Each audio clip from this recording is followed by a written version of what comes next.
I always feel a little funny giving an introduction to somebody like Dr. Susan Clubb. I mean, I've looked up to her for many years. Sorry, Susan. It means we're both getting old, huh? That's true. Not 80 yet. That's right. We'll get there, though. We'll definitely welcome Susan Clubb to give us a talk on the Psittacine microbiome and avian influenza. I'm very much looking forward to hearing what you have to say. So let's give her a warm welcome.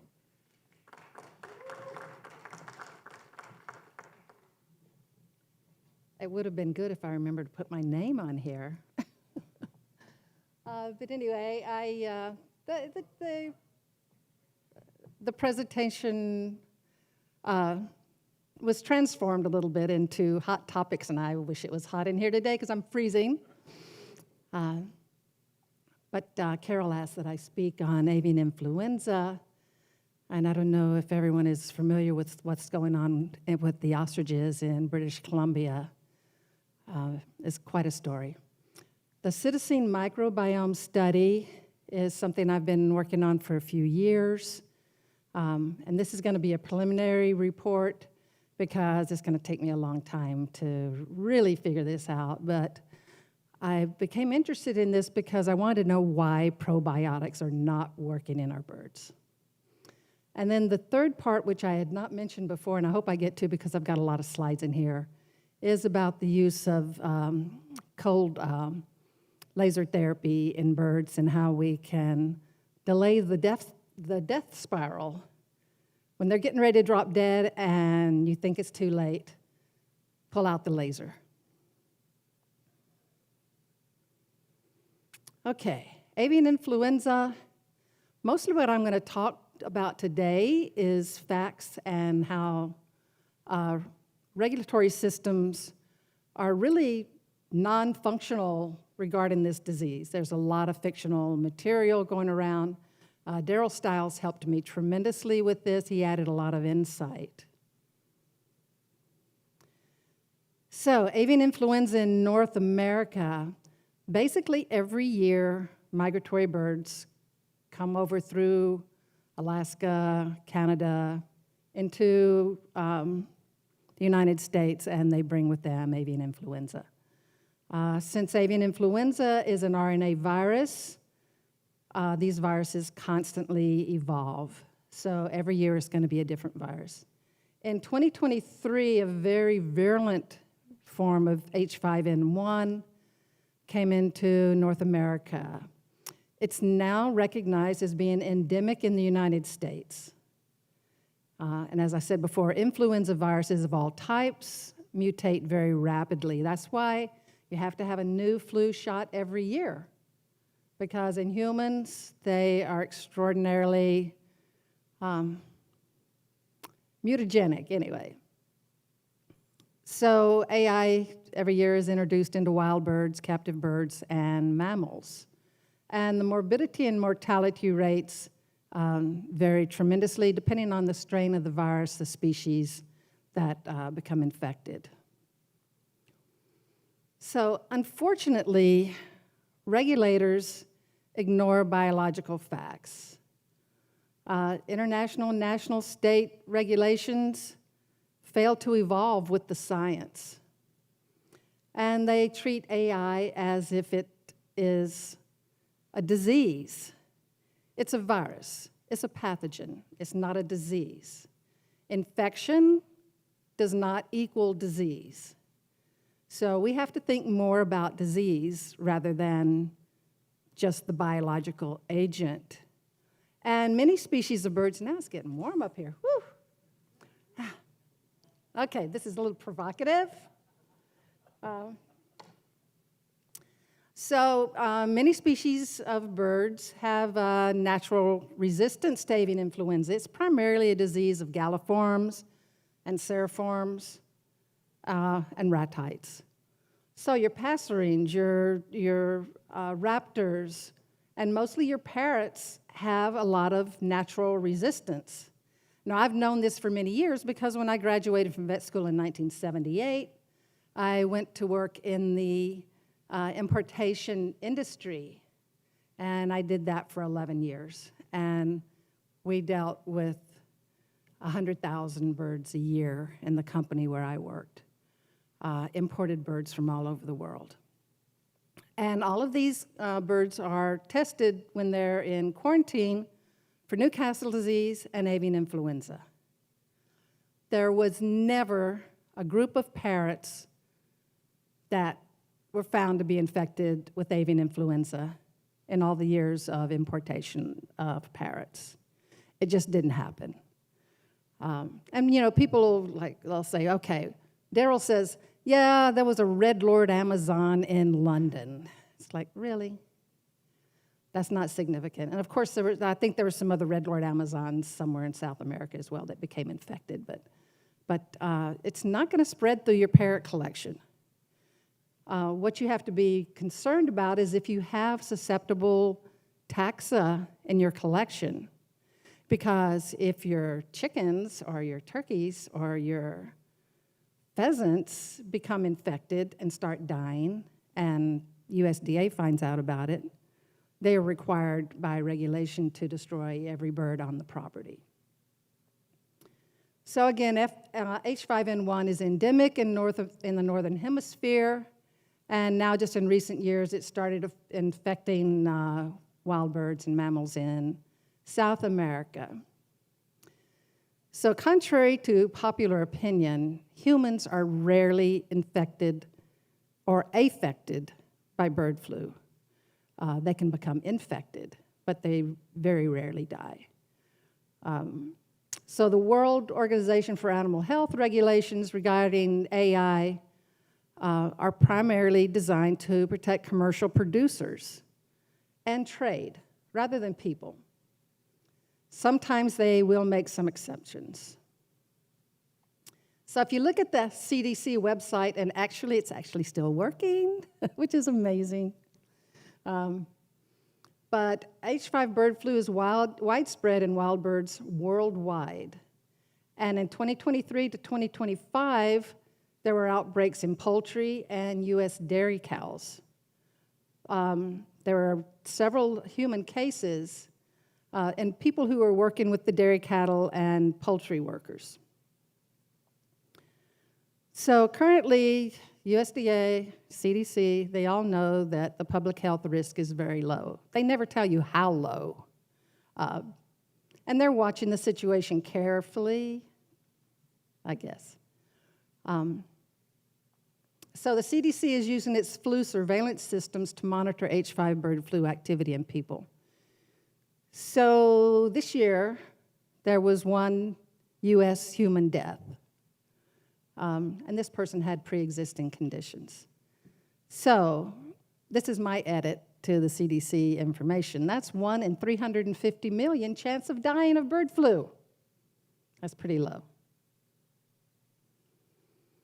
So why is the bird flu surging again? What does it mean for public health? And this is from Scientific American in 2025. So after last year's sensational information about dairy cattle, no human infections have been reported since, but now the virus is back. It threatens major economic losses for agriculture. That's the problem. It's a problem with agriculture. It's not a problem with people. After 3 years, the U.S. poultry industry, it made the surprising leap to dairy cattle, and then people were becoming infected when they were exposed to these dairy cattle due to contact with the milk. There are cells in the udder of the cattle that are susceptible to infection with H5N1, and nobody knew that before. That was a surprising new revelation. So 50 backyard and commercial flocks were infected in the U.S. in October, as of October of 2025. So a brief history of H5N1. Since 2022, 160 million birds have been killed by the virus or culled to prevent the spread of H5N1. So egg prices, of course, skyrocketed. They came down a little bit because producers were able to build back up their layer collections of birds. But it's predicted that they're going to go up by another 20% by the end of this year.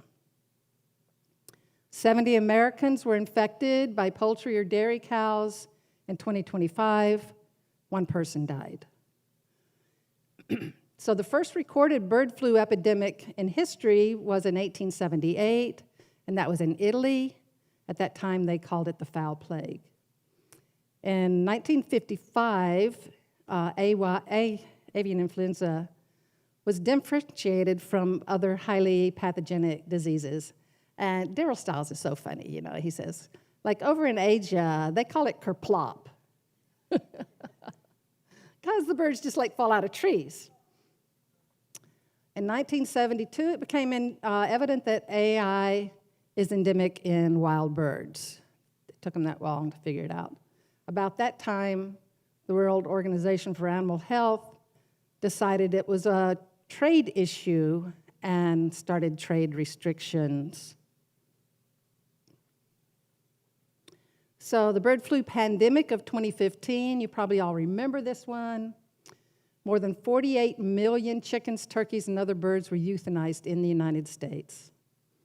And the turkey and chicken layers were most severely affected, especially in Minnesota and Iowa, where are big turkey breeding areas of the country. Also, another very important turkey producing area is southern British Columbia. So, $1.4 billion to control this and to provide indemnities for birds that were destroyed. The value of those birds was estimated to be $1.6 billion. But the global human mortality, case fatality rate, is 50% of people who are infected, and so that sounds really high. But it's a very low percentage of people who are infected because the people have to be in constant contact with birds that are infected in order to become infected themselves. So when the health authorities look at 50% case fatality rate, they lose their minds. And they don't put it into perspective of how many people that really is. Between 2003 and 2025, the World Health Organization recorded 972 confirmed cases, leading to 468 human deaths. That's pretty low. So let's look at the math. For global human mortality from bird flu from 2003 to 2025, and considering there's roughly 9 billion people in the world today, 468 human deaths in 22 years. So that's 21 people a year. And so I couldn't even do this math. I had to ask ChatGPT. Yeah, that's pretty bad, huh? So you've got a 1 in 428 million chance of dying from bird flu. Consider those odds. I have a higher chance of dropping dead from hypothermia up here on this stage. It's like crazy. So we have global overreach in international treaty, the World Organization for Animal Health. And this is, you can kind of equate it as to the health equivalent of CITES, 184 member nations. It's headquartered in Paris. The AI Action Plan was initiated 20 years ago, and it hasn't changed. So we've got a big disconnect between policy and science. Not surprising, but it's illustrated very clearly here. So they classify all potential food animals as poultry.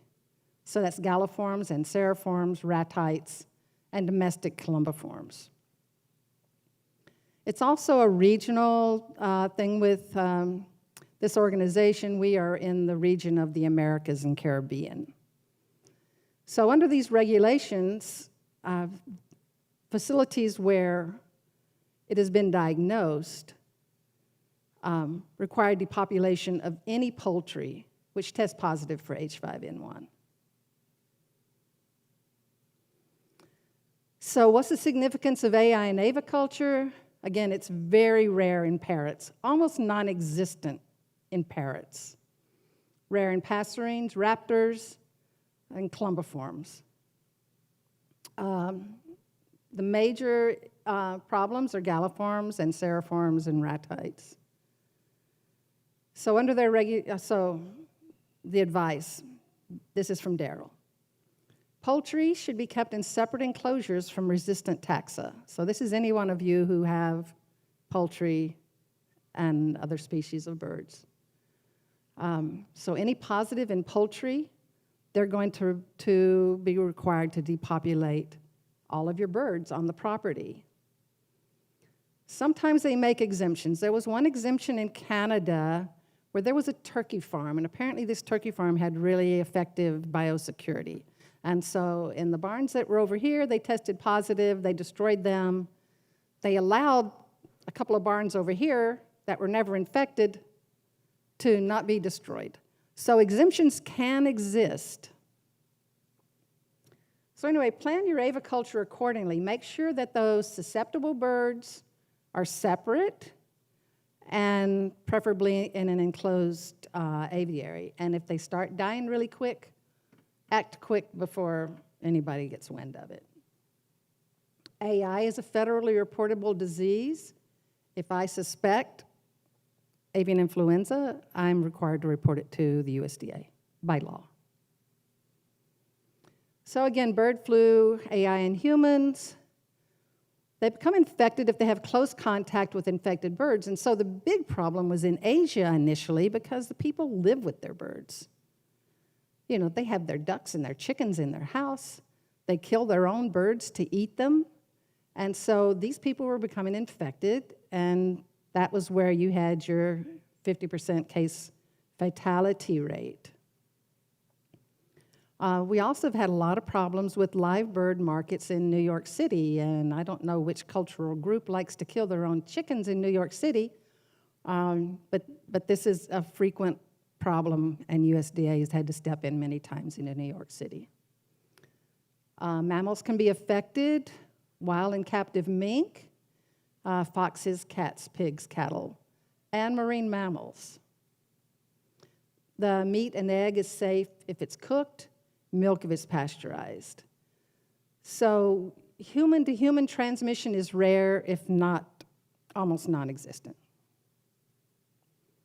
Vaccination, thank you, Daryl Stiles. You know, he worked with USDA in the field of avian influenza for many years, and he is certainly considered an expert. Now he's retired, but he helped me with this part of this presentation.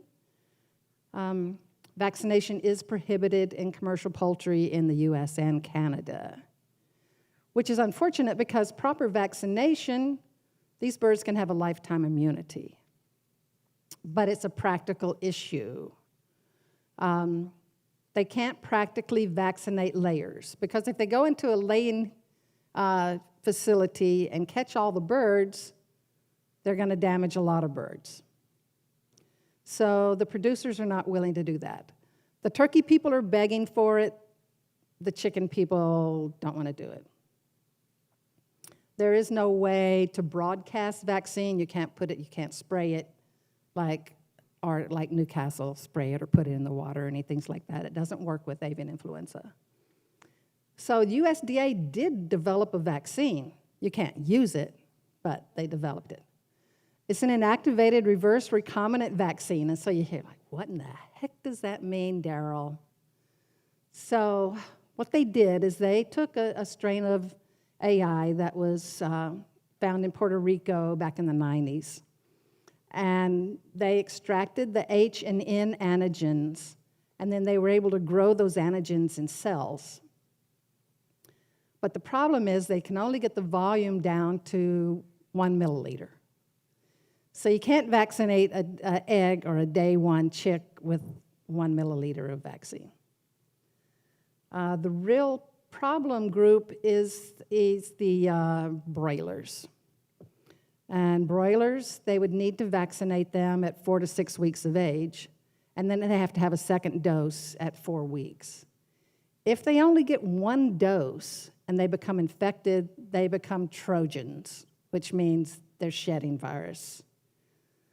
And so this interferes with their whole system because these birds go to market at 5 to 7 weeks of age. So you can't really vaccinate the layers and you can't really vaccinate the broilers. Now the vaccine theoretically could be used in private zoos or private collections. So there's a very interesting situation going on in British Columbia at the Universal Ostrich Farm. How many of you know about this situation? Oh, good. You guys are keeping up with what's happening. So these birds were infected in the fall of 2023, and at that time, they lost about 67, 69 ostriches out of 400 birds. So someone anonymously reported that there were 2 birds that were PCR positive for H5N1. So the Canadian Food Inspection Agency issued a condemnation order, and they were coming in there to destroy the birds. In the meantime, this farm, Universal Ostrich Farm, was collaborating with some Japanese researcher, and he demonstrated really high levels of antibodies in the yolk of their eggs. So these birds had natural herd immunity. They had developed immunity to the virus, and everyone thought, okay, well, this is really great because we have this great research group of birds. They're out in the middle of nowhere. They're in the mountains. They're in a mountain valley. There's nothing around there. You know, they're like in the middle of British Columbia, and all the turkey farms are in southern British Columbia. They're not a threat to the turkey farms. And, you know, the next year, the migratory birds are going to come again and bring it again. So it's really ridiculous. But it's all based back on those international regulations. So there's a huge legal battle going on, and everybody's involved, and there's so much, it's viral, there's so much social media. It's every day, every day, every day. And, you know, they put up these barricades around the birds with hay bales, and somebody set the hay bales on fire, and they're trying to count them with drones, and they're being prohibited from counting them with drones, and they're not letting them go in and take care of the birds, and the people who are taking care of them are in these hazmat suits. It's so ridiculous. It just defies imagination. And they won't allow them to go in and test the live birds. That's prohibited. So it's already been through the Canadian Supreme Court once, and apparently they may take it up again.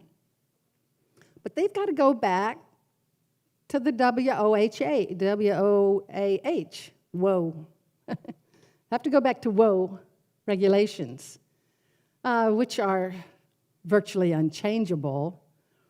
And even the Native Americans got involved because there's a group, the First Nation, and they got to stay at one point because the First Nation said, okay, well, they're in our nation, and we're not subject to Canadian law. But then that was overturned. So this is a really, really messy situation and still going on. They're doing a big convoy now, a caravan of people, and they all just like, oh my gosh, they're going to kill the birds. And I'm saying, oh my gosh, let's go to Paris and let's protest there. Because that's where you have to go. You have to go to Paris and you have to protest there. So that's what's happening with that. So on a totally different note, I'm kind of obsessed with the Psittacine microbiome. And this is based on doing gram stains. Now, I know I'm told by the young vets that I'm old school. But I still do gram stains because the gut is the key to your immunity. Your gut flora provides a huge amount of your immune function, not just in birds, but people, dogs, everything. So there's this great company called My Dog, Next Generation Sequencing. And I met them at a conference and was really intrigued and started using the service. And if you haven't used it, it's a total game changer. Because in next generation sequencing, they sequence every bacteria and fungus in a sample, whatever sample you send them. I mean, you could send them, yes.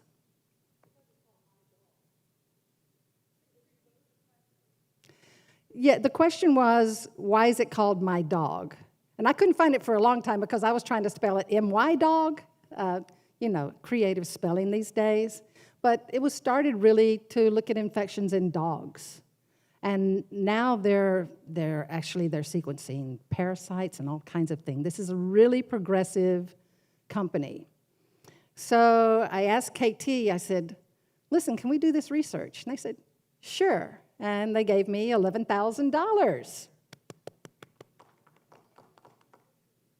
Go KT. So for this project, I wanted to get birds that are as normal as possible. I mean, obviously, we're not going to catch them all and do blood work and all those things. But it was 100 breeding pairs of parrots, and most of them are in my collection. I did go to some friends' collections in the area to get some of the species that I don't have in my collection. These birds had not had any antibiotics for 2 years. We put paper under the cages, and we sat there and we waited. And we saw 2 different kinds of poops. So we had the male and the female. We'd collected in this little tube of media. It is stable for a long period of time. Sent it into My Dog for the next generation sequencing. We sent it in by FedEx, but it's very stable. It could be sent. It could be stored. It could be sent by regular mail. That doesn't make a big difference. And they do have this program where they will do a research project for you, where they put all the data together, because otherwise I wouldn't be there with 100 reports and trying to figure out what in the heck does all this mean. And I still was wondering, what the heck does all this mean? So again, we look at the bacteria, and this is the bacteria identified to phylum. And so you see the yellow bacteria, the yellow areas, and that is environmental bacteria. The red are unknown bacteria. So I thought, well, that's pretty interesting. And then I look at this. This is the bacteria to genus. And you can't even look at this on a laptop. I have these giant TV screens that I have with my computer because you can't see it otherwise. Each one of these little lines is a sample from a pair of birds. And each one of those colors is a different genus of bacteria. And when you roll over it, it's interactive. And so it tells you what percentage, it's crazy, the information in this matrix. And frankly, I am really totally overwhelmed. Maybe Taylor, maybe you can help me with this stuff. You what? You want to take a nap? Go take a nap. Oh my gosh, Susan? yeah. This would put most people to sleep, I'm sure. Susan, Funny, a question Dr. for you. Froenwood at the last conference, they had this rug that had these lines. He says, that looks like your microbiome presentation. Susan, Yes, question for you. What was the most prevalent bacteria on there that was red? the most prevalent? Yeah, what is showing on there that's the most prevalent? You mean what genus On your previous graph? on Yeah. that one? What is Well, that's to genus. And so the red stuff is stuff they can't identify. Okay. And the gray stuff is good stuff. So we got more good stuff. This is microbial to genus, microbial to species. And so if you roll your mouse over these little color bars. It all pops up and it tells you what it is. And then it's like, okay, what do I do with that information? You know, I just wanted to know, how do I make a probiotic? Yes, Taylor. So my thought is, like, have you, because especially, like, I guess it's not on this slide or not the other side, but when you did the down to phylum, at least it looked like there was a little bit more order. Have you thought about splitting the graphs up by species and by? Well, this one is by species. No, by like species of the parent. Oh, okay. If you look at the bottom, where there's all those little notations, Yeah. that's each pair of birds. Well, so like you separate the macaws, like the great green macaws and the military macaws, and just look at like whether or not there's some similarity between them, and then like expand outward by group. Okay, when you're in Florida, come visit me. I'll see That's you all I next can week. say. I'll see you next week. Because it just totally boggles my mind. I can't even wrap my brain around this. I even hired a company to do AI on my data. And they came back and they told me, okay, well, this is how you're going to collect the samples, and this is going to how you. It's like, really? I paid you $5,000, and this is what you tell me? That's bullshit. So anyway, I haven't gotten back to them. They still have my $5,000. So here it is to species. This is fungi. They also identify antimicrobial resistance. And so when you get your MyDog report, it not only tells you what bacteria they found, whether they think they're significant or not, what fungi, whether they're significant or not, and they have all these cute little pie charts and stuff. But then they come up with an antibiotic sensitivity. And it's unbelievable, you know? It's got like 50 drugs. We could never do this in a regular micro lab. You just couldn't do it. But, lactobacillus. So this is what I wanted to know all along. Where's the good stuff? What is the good stuff? So you can see there a little gram stain of what lactobacillus look like, and the species. I always laugh about Lactobacillus vaginalis. This is one of the most common lactobacillus in birds. Huh? Where'd that come from? So what'd you say, Taylor?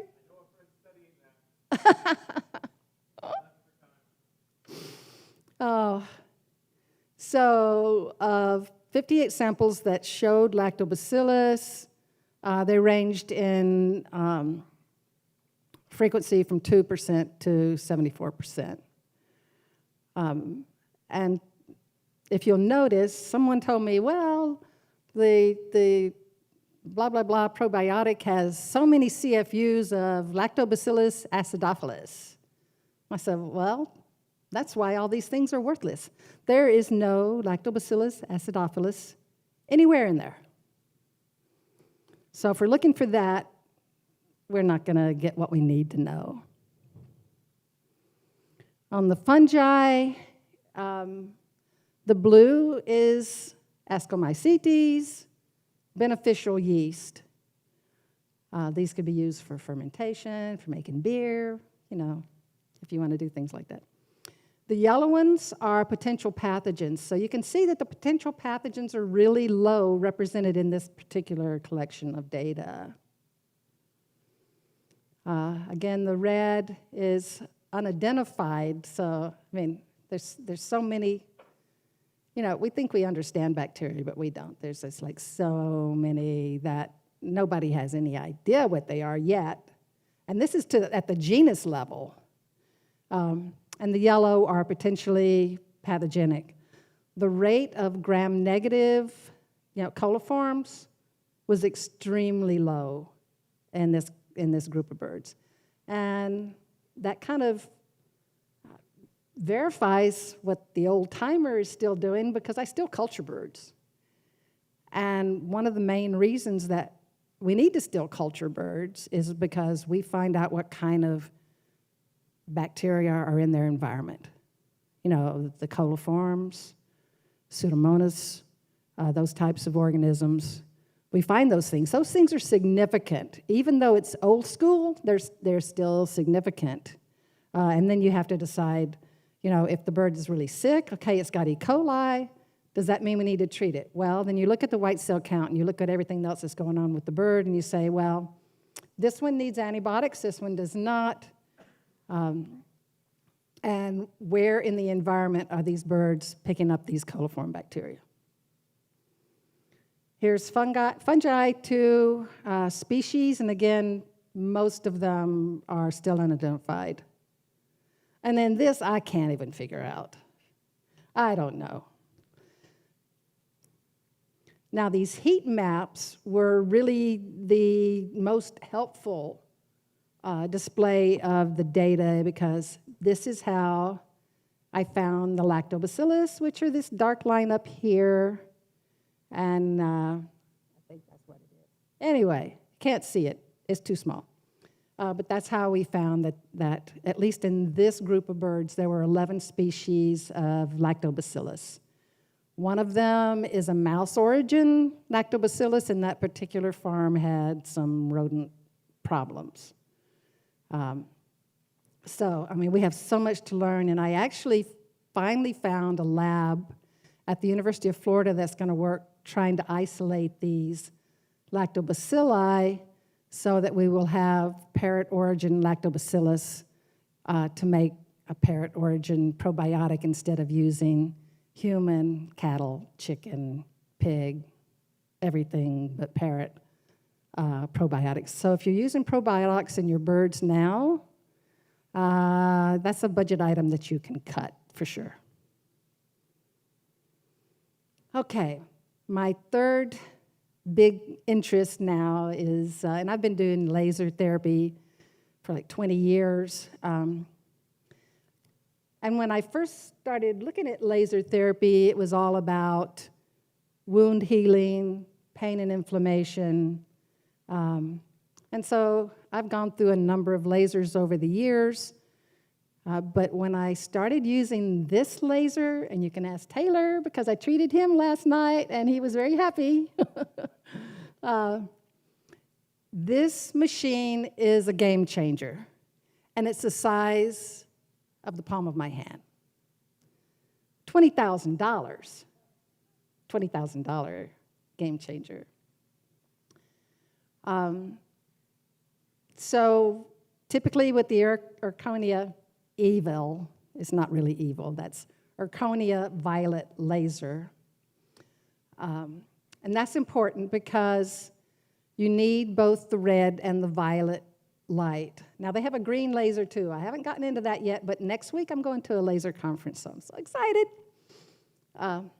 But the green laser can be used for weight reduction. No drugs, no intervention, nothing but sitting there with light. So typically we think of the lasers for wound care, pain management. And in the initial lasers, they were all red light.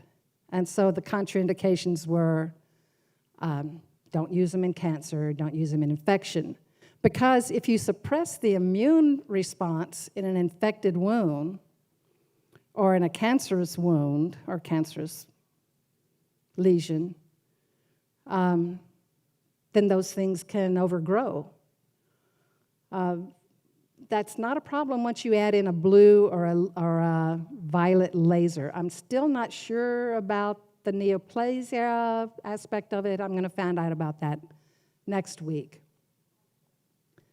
But I was never taught to use a laser for critical care. And this is the big game changer. So I only had my laser for like a month in India. I called the company and I begged them and I said, can I please borrow a laser? And yeah, they finally consented and sent one over to me. Because you may all know I'm obsessed with coronavirus and PDD. And I was looking for a different way to address those situations. And that's when I found how useful it is for critical care. And I call it the death spiral. The paramedics call it circling the drain. Same thing. These animals are dying. They're going to die if you don't do something dramatic. And so usually you grab them and you take blood and you start giving them injections and you give them fluids and you take x-rays and you kill them, right? And no emergency vets will see birds, or very few will see birds, because they say, well, we don't know anything about birds. They're afraid they're going to kill them. But any veterinarian can provide laser therapy, and they can prolong or delay that death spiral. They can keep that bird from dropping dead tonight, and maybe it'll make it to the bird vet tomorrow. So this is what I'm trying to tell them. You don't have to be an avian veterinarian to treat a bird with this laser. All you have to do is turn it on and point it at them. You don't have to touch them. You don't have to pick them up. You don't have to weigh them, examine them, anything. You just shine this light on them. For 1 minute on each setting, 90-minute intervals between treatments. So it's like a total game changer.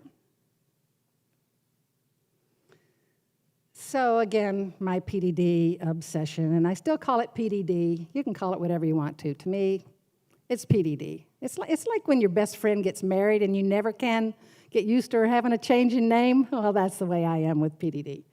But PDD birds die of starvation. Their guts stop functioning. Their guts stop moving. They can't absorb nutrients. They can't utilize nutrients. And so Taylor was talking about the mitochondria. Well, that's the key. Mitochondria have to have energy. And the photons from the laser directly energize the mitochondria. Now, it's interesting that the PDD, Bornavirus, is a latent virus. It acts very much like herpes viruses, and I didn't even realize this until very recently. It's like my brain is almost exploding with PDD stuff. But it's a latent virus, and we think that the center of this latency, like with herpes virus, is the brain. The brain uses 20% of your energy, of your total bodily energy, and also has more mitochondria, a higher percentage of mitochondria than any other cells in your body.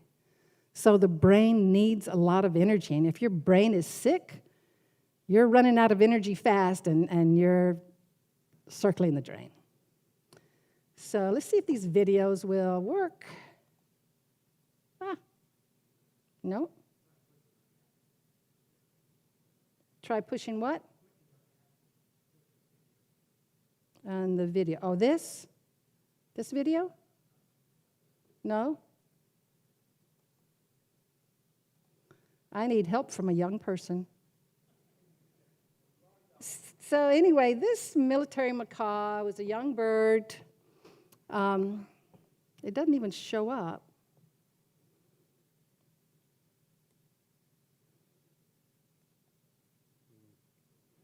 Okay, I'm just going to have to explain it to you. I'll explain it to you.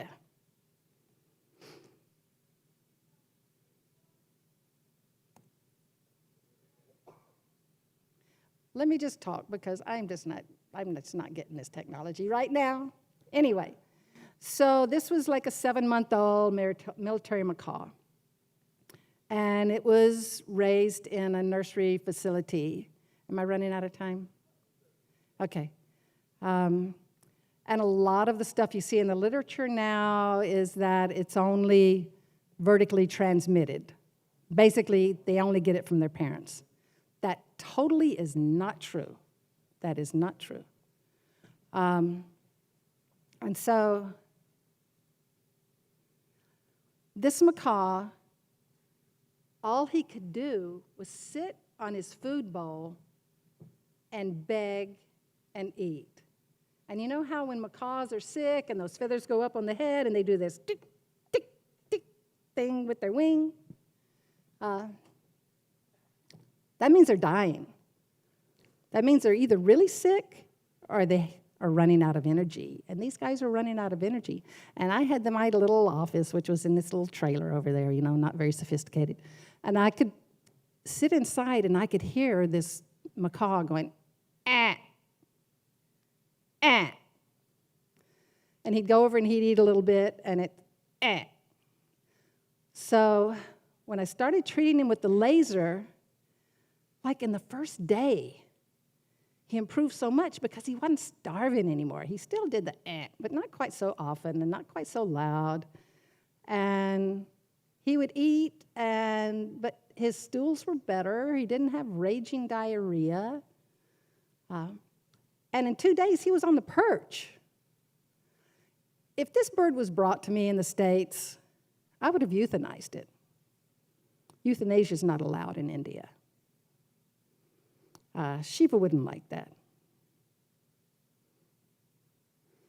So the next case is my own African gray. This was my mother's African gray. She's had epilepsy forever. She's been on every epileptic drug. She's been on every combination of every epileptic drug.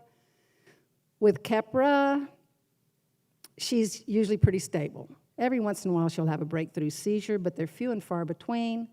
If I give her a little extra Keppra, usually that takes care of it. If that doesn't, I'll give her a little bit more midazolam. But she does really well. So I was painting in my house, actually staining the wood, because I live in a log house. And I got this great handyman. He's wonderful. He's from Cuba, anyway. And we were staining the house for weeks and weeks and weeks. And we would put Lacey and the baby birds either out on the porch, or we'd put them in the bedroom. No problems. And then Lacey went into what I believe is status epilepticus. I've heard about status epilepticus. I've never seen status epilepticus. But she was having one seizure after another. So I did the extra Keppra. That didn't work. I did the midazolam. That didn't work. I thought, okay, she's going to be dead in the morning. So I get up in the morning, and she's sitting on the cage, and she's in the death spiral, and she's about to die. And she didn't eat, and she didn't poop all night. So I started with the laser. And when I first hit her with the laser, she immediately had a really severe seizure. But then after that, during the day, and I was treating her every 90 minutes, I was using 4 settings. One was the setting for the brain, which I use on my own brain, by the way, and it really helps. It really helps with depression. And for pain and inflammation, for chronic disease, and for the vagus nerve, because the vagus nerve is the nerve that Bornavirus and herpes virus travels down from the brain to wherever they go to create their havoc. So I went to bed that night after being up until really late and thinking, okay, maybe she's going to be dead in the morning, maybe she'll be alive in the morning. When I came down the next morning, she was sitting on the perch, and she says, "Hello, I love you." I cried. I'm a crybaby. So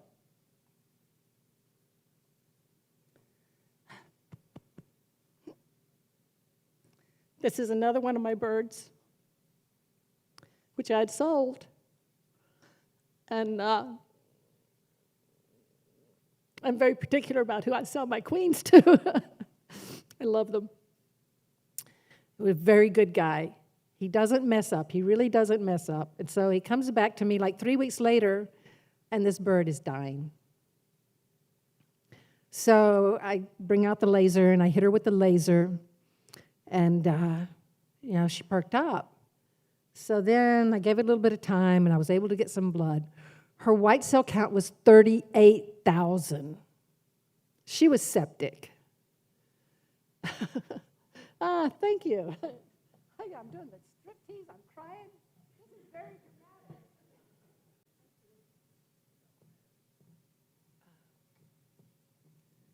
So she was septic. Septic birds don't usually survive. I gave her piperacillin, the routine stuff, some fluids, and this other picture is her 3 days later, and she was like back to normal. I continued the antibiotics for a full 7 days. Now, don't you cry, because you're going to make me cry again. Oh, okay. So here's another one of my queens, and I like to call them queens. I don't like to call them golden conures. I'm old school. And we feed them with tubes because they're very easy to aspirate. This particular bird was at that stage of growth where they're just like, they gotta eat, they gotta eat, they gotta eat, they gotta eat. And she pumped and had a punctured esophagus. So these birds, if they get this injury, they're going to die. Usually in 12 to 24 hours if you don't do surgery. So we ran and we did the surgery real quick, and we opened up the wound and we pushed out the food and we flushed it, and gave her the antibiotics and fluids. Next morning, you see the middle picture? She was blue. Her neck is all cricked. She was dying. So I get out my laser, and again, we had her on the antibiotics. We didn't use a lot of antibiotics, but antibiotics, antifungals. My favorite is Baytril, diflucan, and Flagyl. That's my trio. And she also responded dramatically. Now, I had to do a neck wrap on her because for some reason, and I've talking to Scott Eccles about why parrots, when they get a bent neck, it's always right at that area where the two parts of the cervical spine join between the one that goes back and the one that goes front. And I'm going to actually do a CAT scan on another one like this soon to try to figure out. But if the video would work, you could see her in the third picture, begging for food, normal color, normal activity. She's back to life. Now, they say miracles are just science we don't understand yet. So how does it work? So here's the little mitochondria, and the low-light laser therapy, basically just think of as photons. It's like the sun and this little thing that you can hold in your hand. And it provides cellular energy directly by photons to the mitochondria. It can do no harm. It can't. Most lasers you can't use in the eyes. I treat eye diseases with this laser. And you use it, I don't use it alone. I still do my other therapies, which are indicated. But the laser is a total game changer. And it's got, again, the red light and the violet light. So the red light inhibits inflammation. The violet light inhibits pathogens. So you think, what is an itis? An itis is an inflammation where there's infection. So theoretically, this could work for any itis. Tonsillitis, cystitis. It's been proven to work for COVID. Nail fungus. The list is almost endless. Just think laser-itis. That's me. I have laseritis. No drugs, totally non-invasive. No restraint is required. So Steve over there, if you've got an itis, I could zap you with this laser. It'd take a little bit of time, But you don't have to restrain them. You don't have to stress them. And it buys time for your other diagnostics and therapies. So what it does in a nutshell is it slows cellular starvation and saves lives. So that's my story.